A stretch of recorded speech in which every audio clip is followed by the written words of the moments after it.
আমার রাতার গুড়ার সপ্তাহে 50 টাকা সপ্তাহ দান করছেন। আল্লাহ এই সপ্তাহে কবুল আর মঞ্জুর ফরমাও।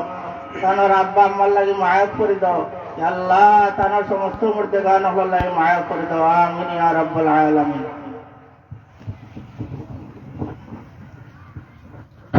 মাশাআল্লাহ, জাযাকাল্লাহু বিখাইর।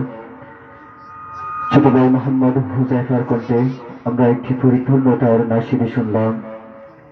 প্রিয় উপস্থিতি, এ পর্যায়ে আপনাদের সম্মুখে গুরুত্বপূর্ণ নসিহত পেশ করবেন হযরত মাওলানা জমিরুল ইসলাম সাতকি হাফিজাহুল্লাহ। কুরআন ও হাদিসের আলোকে গুরুত্বপূর্ণ নসিহত পেশ করবেন হযরত মাওলানা জমিরুল ইসলাম সাতকি হাফিজাহুল্লাহ। السلام عليكم ورحمة الله وبركاته. إن الحمد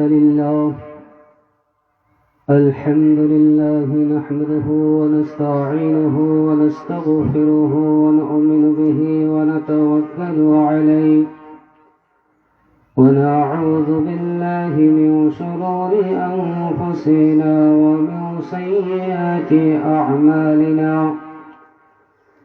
من يهده الله فلا مضل له ومن يضلله فلا هادي له. ونشهد أن لا إله إلا الله وحده لا شريك له. ونشهد أن سيدنا وسندنا وحبيبنا وطبيب في قلوبنا ومولانا محمدا عبد الله ورسوله. أما بعد فأعوذ بالله من الشيطان الرجيم. بسم الله الرحمن الرحيم.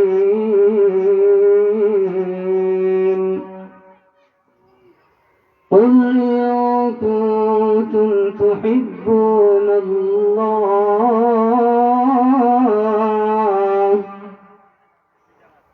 فاتبعوني يحببكم الله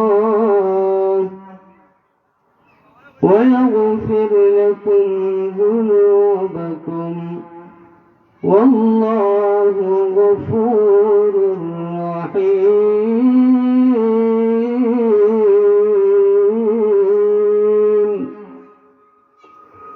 وقال تبارك وتعالى في آية أخرى: والذين آمنوا أشد حبا لله. وقال النبي عليه الصلاة والسلام: لا يؤمن أحدكم حتى أكون أحب إليه من والده وولده والناس أجمعين، أو كما قال النبي عليه الصلاة والسلام. وقال النبي صلى الله عليه وسلم: من أحب سنتي فقد أحبني، ومن أحبني كان معي في الجنة. صدق الله العظيم وصدق رسوله نبي كريم، ونحن على ذلك من الشاهدين والشاكرين، والحمد لله رب العالمين. محبة درود الشريف صلى الله على سيدنا ومولانا محمد وعلى آله وأصحابه وسلم. صلى الله على سيدنا ومولانا محمد وعلى آله وأصحابه وسلم. মহেশখালীর পশ্চিম পাড়া বাইতুল নূর জামে মসজিদের উদ্যোগে আয়োজিত আজকের এই ওয়াজ মাহফিলের মাহতারম শ্রদ্ধাভাজন সভাপতি সাহেব, আমার সামনে উপবিষ্ট তৃতীয়তুল্য মুরব্বিয়ানে আজম, সমবয়সী যুবক ভাইয়েরা, ছোট্ট ছোট্ট সোনামণিরা এবং পর্দার অন্তরালে অবস্থানরত আমার অত্যন্ত শ্রদ্ধা মা বোনেরা, সুপ্রিয় উপস্থিতি, আমি আপনাদের সামনে পবিত্র কালামুল্লাহ শরীফ থেকে যে আয়াতে কারিমা তিলাওয়াত করেছি এবং হুজুর পাক সাল্লাল্লাহু আলাইহি ওয়াসাল্লামের হাদিস থেকে দুই টুকরা হাদিস পাঠ করেছি। আয়াত এবং হাদিসকে সামনে রেখে আপনাদের সামনে কিছু কথা বলার চেষ্টা করব। আল্লাহ যেন আমাকে ইখলাসের সহিত বলার তৌফিক দান করেন এবং আপনাদেরকে আমলের নিয়তে শোনার মতো তৌফিক দান করেন। সকলে বলি আল্লাহুম্মা আমিন। মাহতারাম হাজরিন, যে কোনো আলোচনা শুরুতে একটা ভূমিকা থাকে। আমি এই ভূমিকায় না গিয়ে, সময় যেহেতু আসরের পরে অল্প সময় থাকে, এই জন্য আমি প্রথমে ভূমিকায় না গিয়ে আয়াতের হাদিসের তর্জমা আপনাদের সামনে উপস্থাপন করব এবং এই বিষয় নিয়ে আলোচনা করব। সূরা আলে ইমরানের 31 নম্বর আয়াতে আল্লাহ পাক রব্বুল আলামিন বিশ্বের মহামানব, সর্বশ্রেষ্ঠ নবী, সর্বশ্রেষ্ঠ রাসূলের উপর যে কোরআনে কারীম নাযিল করেছেন, ওই নবীকে আল্লাহ পাক রব্বুল আলামিন উদ্দেশ্য করে বলেন, কুল ইন কুনতুম তুহিব্বুনাল্লাহ। কুল, এটা আমরের সেগা, নির্দেশ করা, আদেশ করা হয়েছে। আল্লাহ পাক রব্বুল আলামিন বলতেছেন, ওগো নবীজি মুহাম্মদুর রাসূলুল্লাহ সাল্লাল্লাহু আলাইহি ওয়াসাল্লাম, আপনি আপনার উম্মতদেরকে বলে দিন, ইন কুনতুম তুহিব্বুনাল্লাহ, তোমরা যদি আল্লাহ পাক রব্বুল আলামিনকে ভালোবাসো, ভালোবাসতে যদি চাও, ইউহিব্বুকুমুল্লাহ, ইন কুনতুম তুহিব্বুনাল্লাহ ফাত্তাবিউনি, তাহলে আমি নবীজির অনুসরণ করো, ইতাআত করো, অনুকরণ করো, আদর্শ মেনে চলো। তাহলে কি হবে? ইউহিব্বুকুমুল্লাহ, আমার আদর্শ, আমার সুন্নাত, আমার ভালোবাসা সব যদি তোমরা মেনে চলো, অনুকরণ করো, অনুসরণ করো, তাহলে ইউহিব্বুকুমুল্লাহ, তোমরা আল্লাহ পাক রব্বুল আলামিনের ভালোবাসা পেয়ে যাবে, মায়া পেয়ে যাবে, দয়া পেয়ে যাবে। আর তোমরা যদি আল্লাহর দয়া পাও, মায়া পাও, ভালোবাসা পাও, তাহলে তোমাদের জন্য পুরস্কার আছে। কি পুরস্কার? ওয়ায়াগফির লাকুম যুনুবাকুম, আল্লাহ পাক রব্বুল আলামিন যাদেরকে ভালোবাসবেন, যাদেরকে মহব্বত করবেন, তাদের সমস্ত গুনাহ ক্ষমা করে দিবেন। সুবহানাল্লাহ। আল্লাহ যাদেরকে ভালোবাসবেন, যাদেরকে তাদের কি করবেন? সমস্ত গুনাহ ক্ষমা করে দিবেন।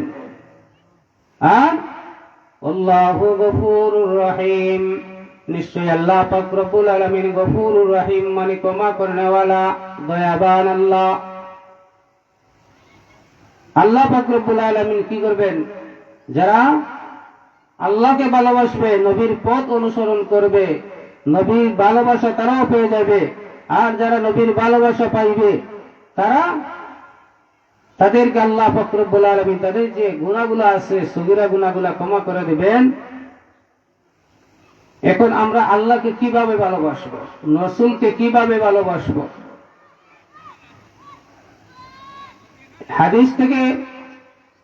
হাদিসের দিকে যদি তাকাই, তাহলে রাসূল বলেছেন, লা ইউমিনু আহাদুকুম হাত্তা আকুনা আহাব্বা ইলাইহি মিন ওয়ালিদিহি ওয়া ওয়ালাদিহি ওয়ান নাসি আজমাইন, যে হে দুনিয়ার উম্মতেরা, তোমরা ততক্ষণ পর্যন্ত পরিপূর্ণ কামিল ইমানদার হতে পারবে না, যতক্ষণ পর্যন্ত তোমরা আমার আল্লাহকে তোমাদের পিতার চাইতে, তোমাদের মাতার চাইতে, তোমাদের ছেলে মেয়ের চাইতে, তোমাদের ভাই বোনদের চাইতে, তোমাদের বন্ধু বান্ধবের চাইতে, তোমাদের শ্বশুর শাশুড়ির চাইতে, তোমাদের স্ত্রীর চাইতে, এমনকি তামাম দুনিয়ার মানুষের চাইতে যতক্ষণ পর্যন্ত আমাকে বেশি ভালো না বাসবে ততক্ষণ পর্যন্ত তোমরা পরিপূর্ণ ইমানদার হতে পারবে না। দেখেন, ঈমান একদিন হযরতে ওমর রাদিয়াল্লাহু তাআলা আনহু হুজুর পাক সাল্লাল্লাহু আলাইহি ওয়াসাল্লামের দরবারে বলতেছেন, ইয়া রাসূলুল্লাহ, ইয়া হাবিবাল্লাহ, ওগো নবীজি, আমি ওমর আমার জানের চাইতে জান ব্যতীত আপনাকে সবথেকে বেশি ভালোবাসি। হযরত ওমর রাদিয়াল্লাহু তাআলা আনহু যখন কথা বললেন, আল্লাহর নবী বিশ্বনবী রাহমাতুল লিল আলামিন ডেকে বলেন, হে ওমর, যতক্ষণ পর্যন্ত তোমার জানের চাইতে, তোমার প্রাণের চাইতে আমি বিশ্বনবী যতক্ষণ পর্যন্ত তোমার কাছে বেশি ভালোবাসা না পাবো ততক্ষণ পর্যন্ত তুমি উমর পরিপূর্ণ ইমানদার হতে পারবে না। হযরত উমর রাদিয়াল্লাহু তাআলা আনহু একটু সময়, অল্প সময় চুপ রইলেন এবং নবীর কথা খুব অনুধাবন করলেন এবং খুব মন দিয়ে তিনি চিন্তা করলেন, আসলেই তো ঠিক, আমার জান থেকে যদি আমার বিশ্ব নবীকে যদি আমি বেশি ভালো না বাসি তাহলে তো আমি পরিপূর্ণ ইমানদার হওয়ার যোগ্যতা রাখি না। একটু পরে বলেন, হযরত ওমর ডেকে বলেন, ইয়া রাসূলুল্লাহ, ইয়া হাবিবাল্লাহ, ওগো নবীজি, এই মুহূর্তে থেকে আপনি আমার জানের চাইতে বেশি প্রিয়, আমার জান থেকেও আপনাকে বেশি ভালোবাসি। আল্লাহ রাসূল বলেন, আল আনা ইয়া উমর ফাকাদ ইসতাকমালাল ঈমান, হে উমর, এখন থেকে তুমি পরিপূর্ণ মুসলমান ইমানদার হলে, এখন থেকে তুমি ফাকাদ ইসতাকমালাল ঈমান, তোমার ঈমান পূর্ণতা পেলে, পরিপূর্ণ ঈমান হলো। এই যে আয়াতে কারিমা তিলাওয়াত করেছি, এই তিলাওয়াতকৃত আয়াতে মুফাসসিরিনে কেরাম এই আয়াতের ব্যাখ্যায় বলেছেন, ভালোবাসা, মহব্বত এমন একটা জিনিস এমনি এমনি তো হয় না, কোনো না কোনো কারণ থাকতে হয়। প্রথম নম্বর কারণ যেটা এনেছেন এটা হচ্ছে গা সৌন্দর্যের কারণে। মানুষ মানুষকে ভালোবাসে তার সৌন্দর্যের কারণে, নাম্বার ওয়ান কারণ। দ্বিতীয় নম্বর, মানুষ মানুষকে ভালোবাসে তার গুণ গরিমার কারণে। তৃতীয় নম্বর, মানুষ মানুষকে ভালোবাসে তার আত্মীয়তার কারণে। এইভাবে কিছু কারণ তাফসীরের কিতাবের মধ্যে উল্লেখ করেছেন। তাহলে আমরা প্রথম কারণের দিকে আমরা চলে যাই। প্রথম নম্বর কারণ হচ্ছে একজন মানুষ আরেকজন মানুষকে সৌন্দর্যের কারণে ভালোবাসে। সাধারণত দেখা যায় একটা ছেলে একটা মেয়েকে ভালোবাসার প্রথম কারণ হচ্ছে এটা সৌন্দর্যতা। আল্লাহ পাক রব্বুল আলামিন দুনিয়ার মানুষদেরকে জানিয়ে দেন, ও দুনিয়ার মানুষেরা, তোমরা যদি সৌন্দর্যের কারণে যদি একে অন্যকে ভালোবাসতে পারো তাহলে সর্বপ্রথম আমার প্রিয় নবীকে তোমাদের ভালোবাসতে হবে। কারণ বিশ্ব নবীর চেয়ে আমি আল্লাহ পাক রব্বুল আলামিন এই পৃথিবীর জমিনে কাউকে এত সুন্দর করে পাঠাই নাই। সৌন্দর্যের বর্ণনা করতে গিয়ে সাহাবায়ে কেরাম রাসূল পাক সাল্লাল্লাহু আলাইহি ওয়াসাল্লামের সৌন্দর্যের ব্যাপারে বয়ান করেছেন। হযরত সামুরা ইবনে জুনদুব রাদিয়াল্লাহু তাআলা আনহু বর্ণিত হাদিসে রাসূল করিম সাল্লাল্লাহু আলাইহি ওয়াসাল্লাম ফরমান, হযরত সামুরা রাদিয়াল্লাহু তাআলা বর্ণনা করেন, একদিন পূর্ণিমার রাতে, অর্থাৎ পূর্ণিমার রাতে আমি হুজুর পাক সাল্লাল্লাহু আলাইহি ওয়াসাল্লামের সামনে বসা ছিলাম।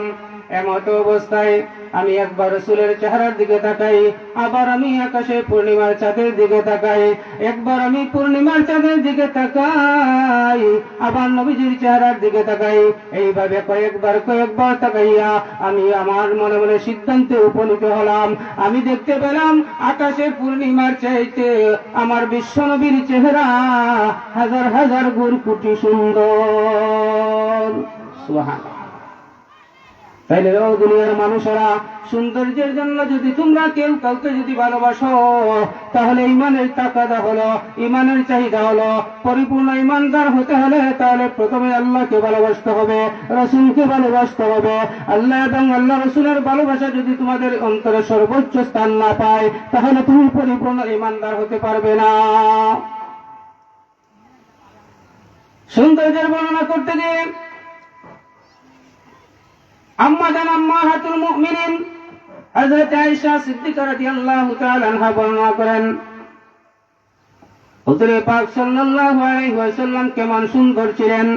হযরত আয়েশা বর্ণনা করেন, জুলাইকার সখীরা, জুলাইকার বান্ধবীরা হযরত ইউসুফ আলাইহিস সালাতু ওয়াস সালামকে দেখে তাদের হাতের আঙ্গুল কেটে ফেলেছিল।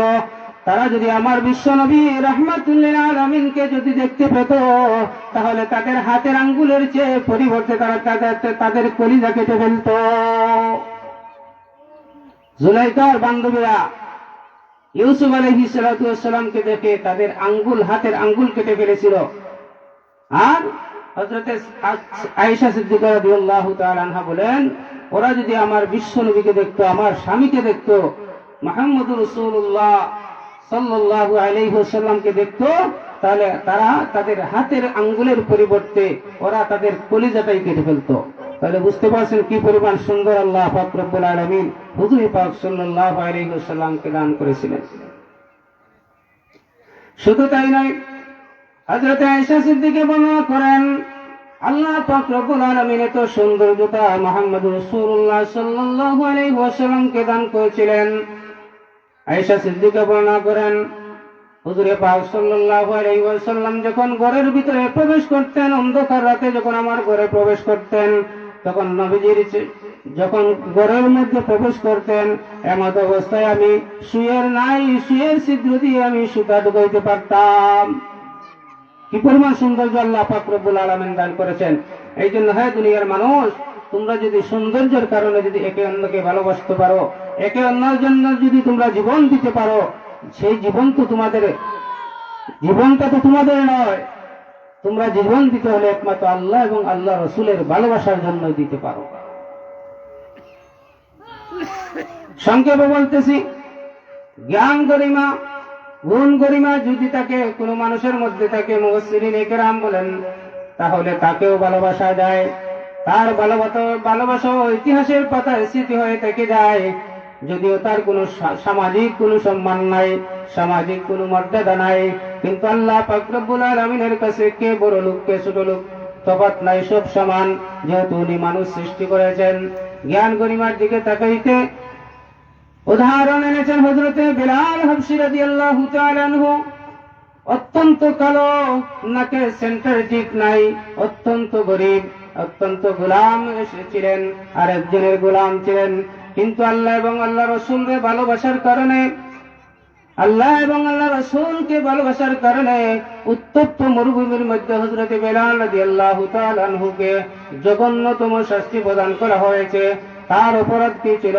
একমাত্র অপরাধ ছিল সে আল্লাহ এবং আল্লাহ রসুলকে ভালোবাসে, সে ইসলামকে ভালোবাসে, সে কোরআনকে ভালোবাসে। কোরআনকে ভালোবাসার কারণে, ইসলামকে ভালোবাসার কারণে হাবশী গোলাম হযরতে বিলাল রাদিয়াল্লাহু তাআলা আনহু উত্তপ্ত বালুর মধ্যে, গরম বালুর মধ্যে তার বুকের মধ্যে পাথর দিয়ে কষ্ট দেওয়া হইতো।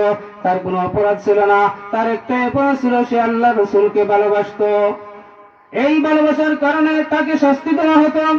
একদিন হযরতে বিলাল রাদিয়াল্লাহু তাআলা আনহুকে শাস্তি দেওয়া হচ্ছে, এমত অবস্থায় এই পাশ দিয়ে হযরতে আবু বকর সিদ্দিক রাদিয়াল্লাহু তাআলা আনহু রাস্তা দিয়ে হাইটে যাইতেছেন। হযরতে বিলাল রাদিয়াল্লাহু তাআলা আনহুর এই কষ্ট দেখে আবু বকর বলতেছেন, ও বিলাল, তোমাকে যে পরিমাণ কষ্ট দেওয়া হয়, আমি তো দেখতে পাচ্ছি কষ্ট দেওয়ার কারণ হচ্ছে একটা, তারা যখন তোমাকে কষ্ট দেয় তখন তুমি উচ্চ সুরে আহাদ আহাদ স্লোগান দাও। ও বিলাল, তুমি আস্তে আস্তে আহাদ বললে তো পারতে, তাহলে দিয়ে বলার কারণটা কি? আবু বকর বলেন, ও বিলাল, তোমাকে যে কারণে শাস্তি দেওয়া হয়, আল্লাহ আল্লাহ বলার কারণে, আহাদ আহাদ বলার কারণে, আল্লাহ এক, এটা তো তুমি আস্তে বলতে পারতে, তাহলে এত জোরে বলার কারণটা কি? হযরতে বিলাল বলেন, আবু বকর, তুমি তো আমার শাস্তি দিচ্ছ, শাস্তি থেকে বলতেছো যে আমি আস্তে আস্তে বলবো না। ওরা যত আমাকে শাস্তি দেয়, যতই কষ্ট দেয়, আমি যখন আহাদ আহাদ বলি তখন আমার সমস্ত শাস্তি আমার কাছে শাস্তিই মনে হয়, অর্থাৎ আমার এই শাস্তির কিছুই অনুভব করতে পারি না। তাহলে এটা কখন হয়? আমি যখন আল্লাহর জন্য, আল্লাহ নবীর জন্য, কোরআনের জন্য, ইসলামের জন্য যখন আমাদের অন্তরের মধ্যে যখন ভালোবাসা পয়দা হবে, একটা ছেলে যদি একটা মেয়েকে অবৈধভাবে ভালোবাসার কারণে যদি সে তার জন্য জীবন দিতে পারে, তাকে সেভ করার জন্য, তাকে নিরাপদে রাখার জন্য যদি সে তার অর্থ সম্পদ সর্বশক্তি যদি সে বিলীন করে দিতে পারে, তাহলে হে দুনিয়ার ইমানদার মুসলমানেরা, তোমরা শুনে রাখো, তোমরা ততক্ষণ পর্যন্ত পরিপূর্ণ ইমানদার হতে পারবে না যতক্ষণ পর্যন্ত আল্লাহ রসুল তোমাদেরকে তোমাদের সাথে সমস্ত দুনিয়ার চাইতে তোমার যতক্ষণ পর্যন্ত বেশি ভালো না বাসবে, তোমার অন্তরের মধ্যে দুনিয়ার সব চাইতে বেশি ভালোবাসা জন্ম না নেবে, ততক্ষণ পর্যন্ত তোমরা পরিপূর্ণ ইমানদার হতে পারবে না। এই জন্য আল্লাহ পাক রব্বুল আলামিন বলেন, ওয়াল্লাযীনা আমানু আশাদ্দু হুব্বান লিল্লাহ।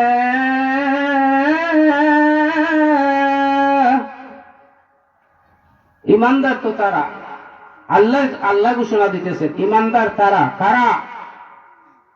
আল্লাযীনা হুব্বান লিল্লাহ। ইমানদার কারা? যাদের অন্তরের মধ্যে, যাদের হৃদয়ের মধ্যে, যাদের মনের মধ্যে আল্লাহর ভালোবাসা বেশি থাকে। এটা তো আল্লাহ ঘোষণা দিয়ে দিয়েছে। তাইলে আসুন, এই জন্য আল্লাহ পাক রব্বুল আলামিন বলেন, আমিনু কামা আমানান নাস। তোমরা ঈমান এনো যেভাবে সাহাবায়ে কেরাম ঈমান এনেছেন। সাহাবায়ে কেরামের মতো যদি আমাদের ঈমান হয়, তাহলে সাহাবায়ে কেরাম যেরকম ভাবে ইতিহাসের পাতায় ইতিহাস হয়ে কিয়ামত পর্যন্ত মানুষের সামনে থাকবে, আমি এইভাবে কিয়ামত পর্যন্ত ইতিহাস হয়ে থাকব। কারণ সাহাবীরা নবীর উম্মত ছিল, আমরাও নবীর উম্মত। দেখুন, এতটুকু তারা নবীকে দেখেছে, আমরা দেখি নাই।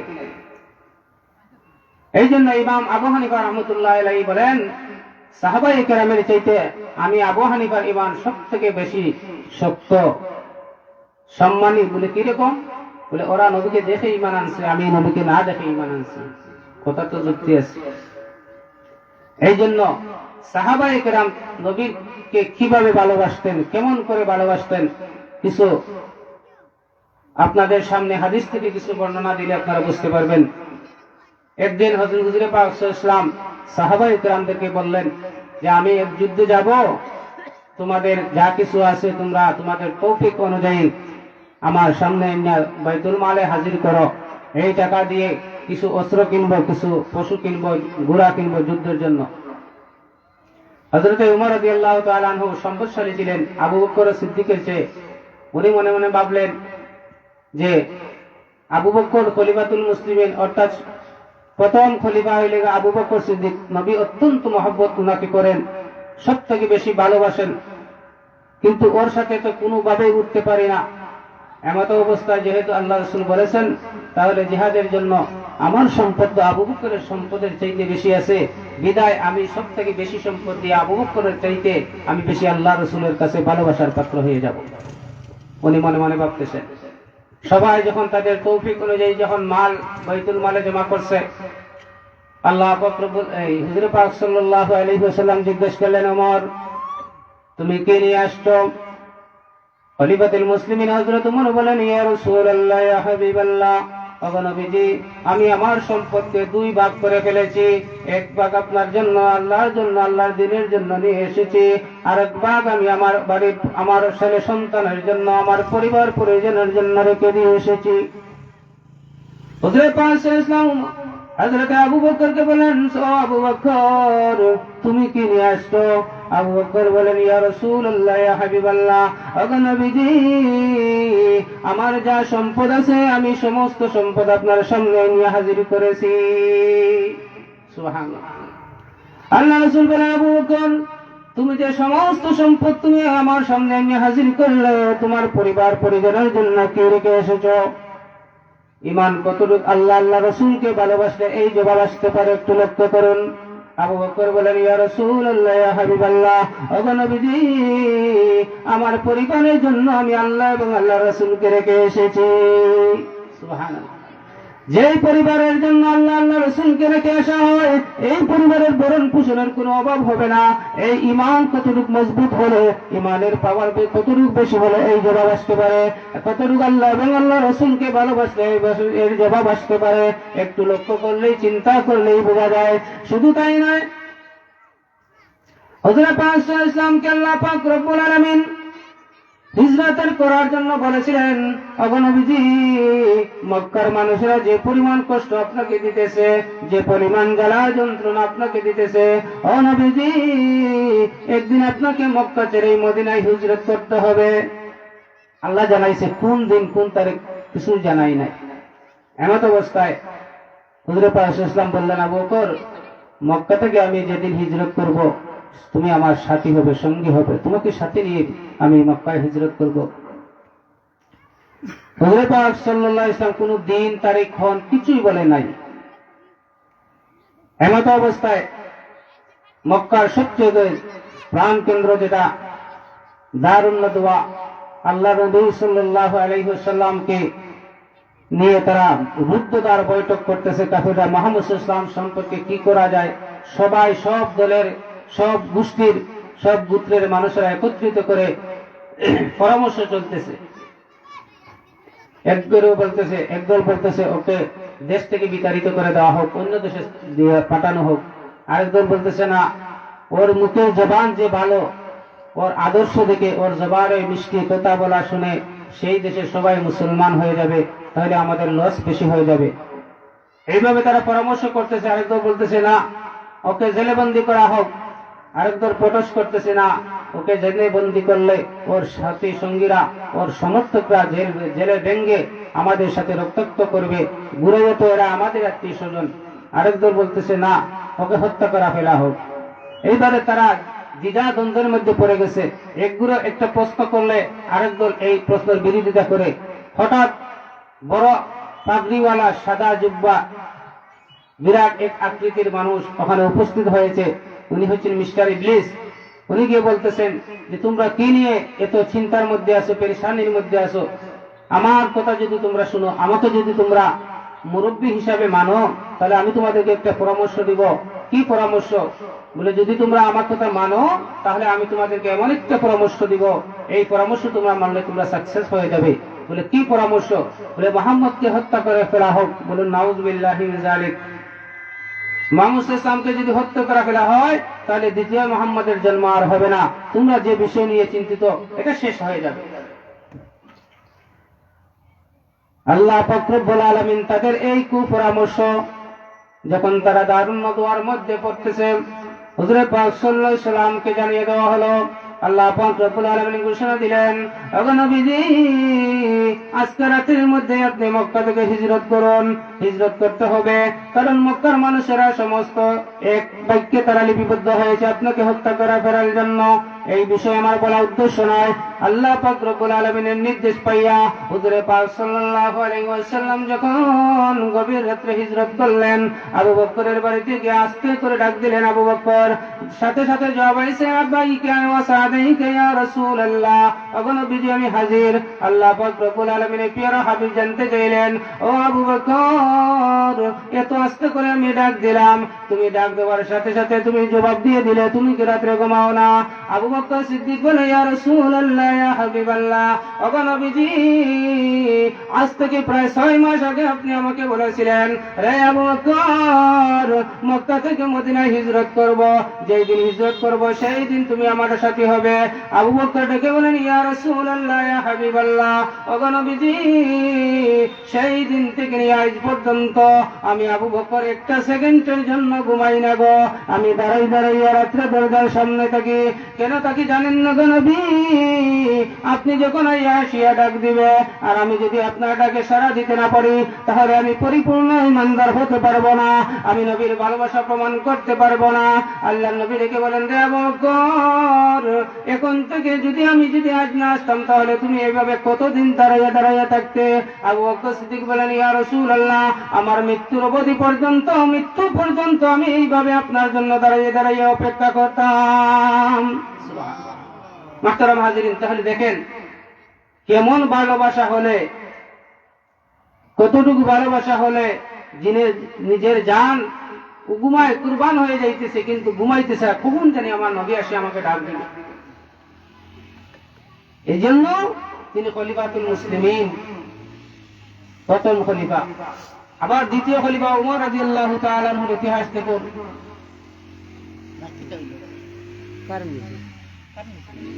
হযরত উমর রাদিয়াল্লাহু তাআলা আনহু যখন আল্লাহ রাসূল সাল্লাল্লাহু আলাইহি ওয়াসাল্লামের ইন্তেকালের খবর শুনলেন, ইন্তেকালের খবর শোনার সাথে সাথে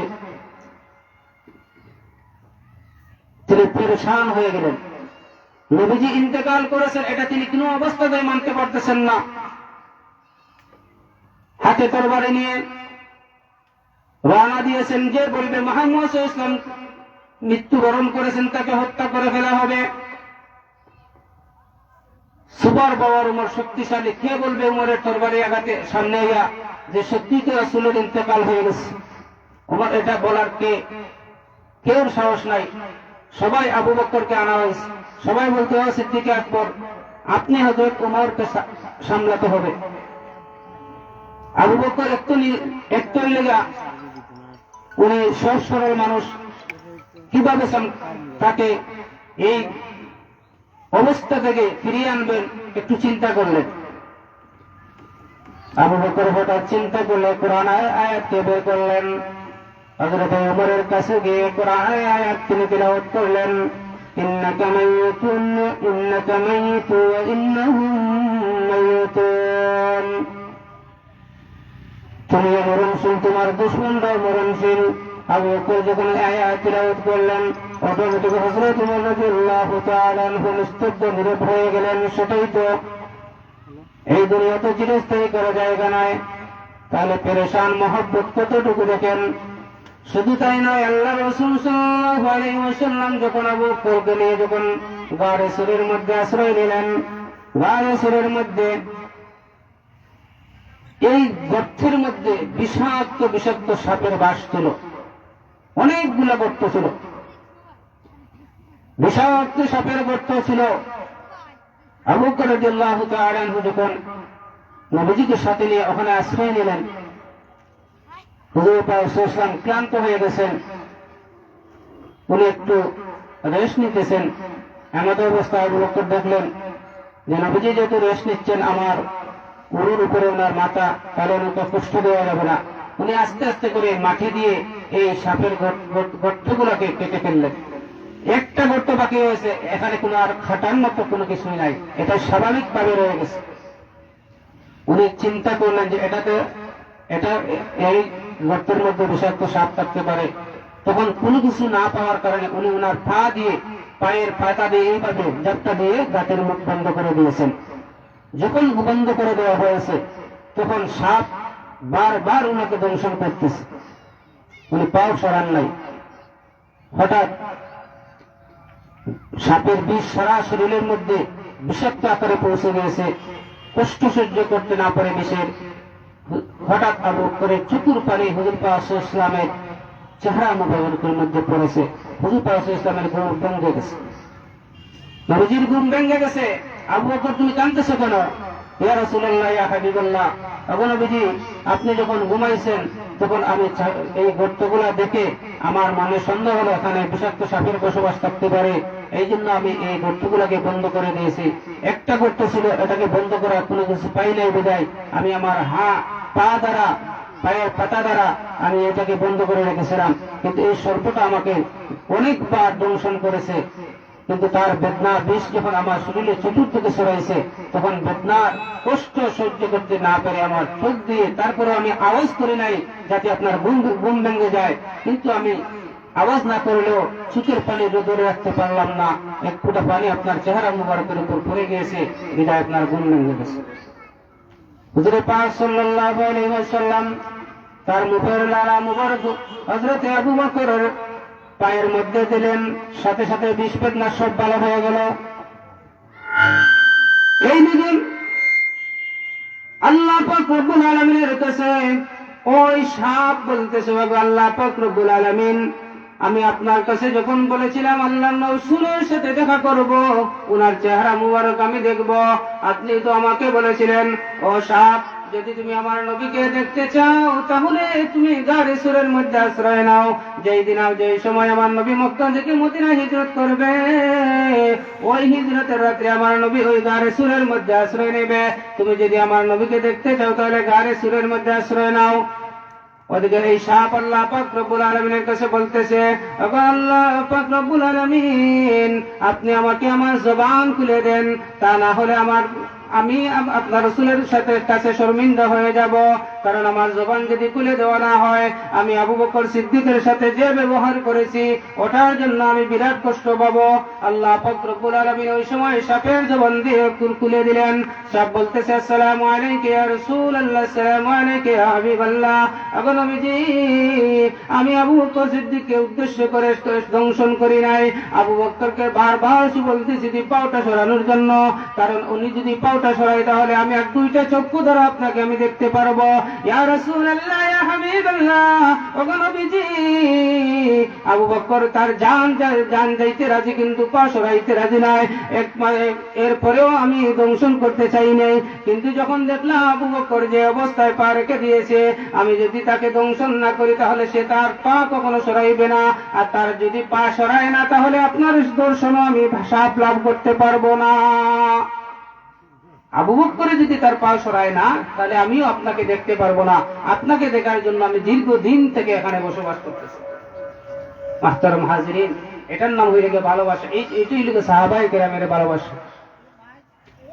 শুধু তাই নয়, আল্লাহ রাসূলের একজন সাহাবী ছিলেন যার নাম ছিল উকবা রাদিয়াল্লাহু তাআলা আনহু। ওনার একটা 7 বছরের ছেলে ছিল, ওনার নাম ছিল বশির। হুজুরে পাক সাল্লাল্লাহু আলাইহি ওয়াসাল্লামের ডাকে সাড়া দিয়ে উনি জিহাদের ময়দানে চলে গেলেন। ওনার এই বশিরের বাবা ব্যতীত মা, ভাই, বোন, দাদা, দাদি, নানা, নানি, মানে আত্মীয় স্বজন বলতে কেউ নাই। আত্মীয় বলতে একমাত্র ওর পিতা জীবিত, বাকি কেউ নাই। এর ফলে রাসূলের সাথে জিহাদের ময়দানে চলে গেছেন। ছেলের কথা একবারও ভাবেন নাই যে আমি যদি শাহাদাত বরণ করি ছেলের কি হবে। এক পর্যায়ে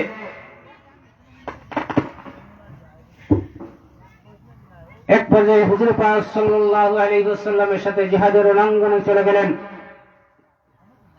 জিহাদ করতে করতে এক পর্যায়ে উনি শাহাদাত বরণ করলেন। ওদিকে ছেলেকে কিছু না বলে যাওয়ায় ছেলে বাপকে খোঁজাখুঁজি করতেছে। সন্ধ্যার সময় যখন চলে আসছে, হুজুর পাক সাল্লাল্লাহু আলাইহি ওয়াসাল্লাম সাহাবায়ে কেরামদেরকে সাথে নিয়ে চলে আসলেন। ওদিকে বশির ইবনে উকবা রাদিয়াল্লাহু তাআলা আনহু জানতে পেরেছেন ওনার বাবা হুজুর পাক সাল্লাল্লাহু আলাইহি ওয়াসাল্লামের সাথে জিহাদের ময়দানে চলে গেছেন। নবীজি যখন আসলেন, আসার পরে গিয়ে বলতেছে, ইয়া রাসূলুল্লাহ, ইয়া হাবিবাল্লাহ, ওগো নবীজি, আপনি তো চলে আসলেন, আমার বাবা দেখে এখনো চলে আসলো না। আল্লাহ রাসূল সাল্লাল্লাহু আলাইহি ওয়াসাল্লাম এই ছেলের কথা শুনে, 7 বছরের বাচ্চা, এই ছেলের কথা শুনে অত্যন্ত চিন্তিত হয়ে গেলেন। ছেলেকে কি জবাব দিবেন, এই ছেলে কি বুঝবে। হুজুর পাক সাল্লাল্লাহু আলাইহি ওয়াসাল্লামকে আবার বশির ইবনে উকবা বলতেছেন, ইয়া রাসূলুল্লাহ, ইয়া হাবিবাল্লাহ, ওগো নবীজি, আপনি কথা বলেন না কেন গো? আপনারা সবাই আসলেন, কিন্তু আমার বাবা দিকে এখনো চলে আসলো না। অনেক লম্বা ঘটনা। হুজুর পাক সাল্লাল্লাহু আলাইহি ওয়াসাল্লাম আবার তার চেহারা মুখ ফিরিয়ে নিলেন। আবার বশির ইবনে উকবা বলতেছে, ইয়া রাসূলুল্লাহ, ইয়া হাবিবাল্লাহ, ও নবীজি, আপনি ডানে চেহারা ফিরালেন কেন? আল্লাহ রাসূল কোনো জবাব দেয় না। আবার বামে চেহারা ঘুরাইছেন, কিন্তু জবাব দেয় না। বশির ইবনে উকবা বলতেছেন, ওগো নবীজি, আপনি বামে কেন চেহারা ফিরাইলেন? আমার সাথে কথা বলেন না কেন? ওদিকে আল্লাহর নবী বিশ্বনবী রাহমাতুল লিল আলামিন চিন্তা করতেছেন, আল্লাহকে বলতেছেন, মাবুদ গো, 7 বছরের বাচ্চাকে আমি কি জবাব দেব? ও কি বুঝবে? তার বাবা জান্নাতে চলে গেছে, ও কি আর বুঝবে? বশির ইবনে উকবা রাদিয়াল্লাহু তাআলা আবার বলতেছেন, ইয়া রাসূলুল্লাহ, ইয়া হাবিবাল্লাহ, ওগো নবীজি, বারবার করে আমি বলার পরে আপনি আমার সাথে কথা বলেন না কেন গো? রাত্রি হলে একমাত্র আমি আমার আব্বাকে জড়ায় ধরে ঘুমাইতাম। আজ রাতে আমি কার কাছে যাব? কে আমাকে আশ্রয় দিবে? কে আমার ভরণ পোষণ করবে? এইভাবে বশির ইবনে উকবা রাদিয়াল্লাহু তাআলা আনহু আল্লাহ রাসূলকে এইভাবে বারবার বলতে বলতে আল্লাহ রাসূল তার আর সহ্য করতে পারলেন না। এইভাবে জাপটা দিয়ে ধরে বলেন, বশির ইবনে উকবা রে, কান্দিস না, তোর আব্বা আল্লাহ জান্নাতে চলে গেছে, তোর আব্বাকে আল্লাহ তুই জান্নাত থেকে দিতে পারবো না, এনে দিতে পারবো না, কিন্তু তোর কান্না আমি আল্লাহ নবী সহ্য করতে পারতেছি না, কিন্তু আমি এখন থেকে ওয়াদা দিলাম বাকি জিন্দগির জন্য আমি বিশ্ব নবী তোর আব্বা হয়ে গেলাম। সুবহানাল্লাহ। এটা হলো রাসূলদের সাহাবীদের ভালোবাসা, আল্লাহর জন্য রাসূলের জন্য ভালোবাসা। এর লাগি আমাদের অন্তরের মধ্যে আল্লাহ এবং আল্লাহ রাসূলের ভালোবাসা সব সময় থাকতে পারবে। রাসূলের ভালোবাসার জন্য একটু সঙ্গীত গাইতে পারবেন আমার সাথে? আপনারা পারবেন তো ইনশাআল্লাহ? তাহলে বলুন সবাই, ভালোবাসার জায়গা মদিনা, ভালো লাগার জায়গা মদিনা, ভালোবাসার জায়গা মদিনা, ভালো লাগার জায়গা মদিনা, ভালো লাগার জায়গা মদিনা, ভালো লাগার জায়গা মদিনা। এত সুন্দর জায়গা কোথাও দেখি না, এত সুন্দর জায়গা কোথাও দেখি না, সাজিয়েছেন দয়াল রাব্বানা, ভালো লাগার জায়গা মদিনা, ভালোবাসার জায়গা মদিনা, ভালো লাগার জায়গা মদিনা, ভালো লাগার জায়গা মদিনা, ভালো লাগার জায়গা মদিনা। মদিনা শরীফে নূরের খাজিনা, মদিনা শরীফে নূরের খাজিনা, আশিক চরণ বুঝে না, ভালো লাগার জায়গা মদিনা, ভালোবাসার জায়গা মদিনা, ভালো লাগার জায়গা মদিনা।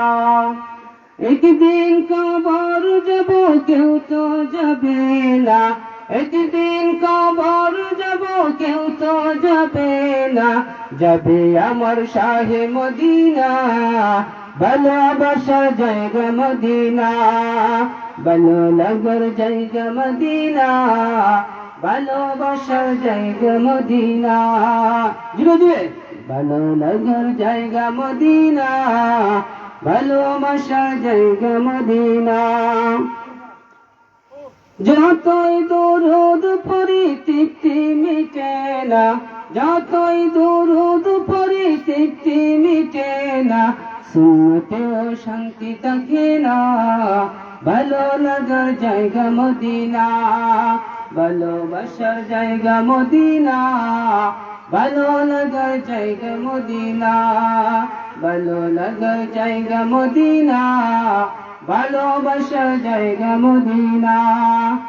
আমার জীবনে অনেক বেশি গোনা, আমার জীবনে অনেক বেশি গোনা, তাই হাবিবের কদম ছাড়বো না, ভালো লাগার জায়গা মদিনা, ভালোবাসার জায়গা মদিনা, ভালো লাগার জায়গা মদিনা, ভালোবাসার জায়গা মদিনা, ভালো লাগার জায়গা মদিনা, ভালো লাগার জায়গা মদিনা, ভালোবাসার জায়গা মদিনা। বলেন মারহাবা। আপনাদের আওয়াজই বোঝা গেছে যে আপনারা নবীকে ভালোবাসেন।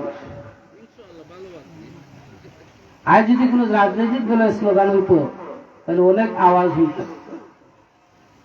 কিন্তু নবীর স্লোগান হবে, নবীর প্রেমে কথা বলা হবে, এখানে আওয়াজ নাই কেন? এতগুলা লোক আপনারা আওয়াজ দিলেন না। যাই হোক মুহতারাম হাজিরিন, এই জন্য আল্লাহ পাক রব্বুল আলামিন বলেন, ওয়াল্লাযীনা আমানু আশাদ্দু হুব্বান লিল্লাহ, প্রকৃত ঈমানদার তারা যাদের অন্তরে প্রচুর পরিমাণ, বেশি পরিমাণ, অনেক পরিমাণ ভালোবাসা আল্লাহ থাকবে। এই জন্য হুজুর পাক সাল্লাল্লাহু আলাইহি ওয়াসাল্লাম হাদিস শরীফের মধ্যে ফরমান, মান আহাব্বা সুন্নতি ফাকাদ আহাব্বানি ওয়া মান আহাব্বানি কানা মাই ফিল জান্নাহ। মান আহাব্বা সুন্নতি, যে ব্যক্তি আমার সুন্নতকে মহব্বত করবে, আমার ধর্ম, আমার আদর্শের অনুসরণ করবে, ফাত্তাবিউনি ইউহিব্বুকুমুল্লাহ, মান আহাব্বা সুন্নতি ফাকাদ আহাব্বানি, সে যেন আমাকে ভালোবাসলো। যে উম্মত আমাকে অনুসরণ করবে, অনুকরণ করবে, সে যেন আমাকে ভালোবাসে। আর যে আমাকে ভালোবাসে, কানা মাই ফিল জান্নাহ, কাল ময়দানে মাশরে সে আমার সাথে জান্নাতে প্রবেশ করবে। রাজি আছেন? রাজি আছেন তো? আল্লাহকে ভালোবাসতে, নবীকে ভালোবাসতে রাজি আছেন তো? তুই তো রাজি আছেন, একটু হাত তুলে আল্লাহকে দেখান। আয় আল্লাহ, আমাদের প্রত্যেকের অন্তরের মধ্যে আপনার এবং আপনার হাবিবের কোরআন এবং দ্বীনের সব থেকে বেশি মহব্বত আমাদের অন্তরের মধ্যে পয়দা করে দিন। সকলে বলি আমিন। মাশাআল্লাহ, জনাব আরব আলী সাহেব 100 টাকা দান করে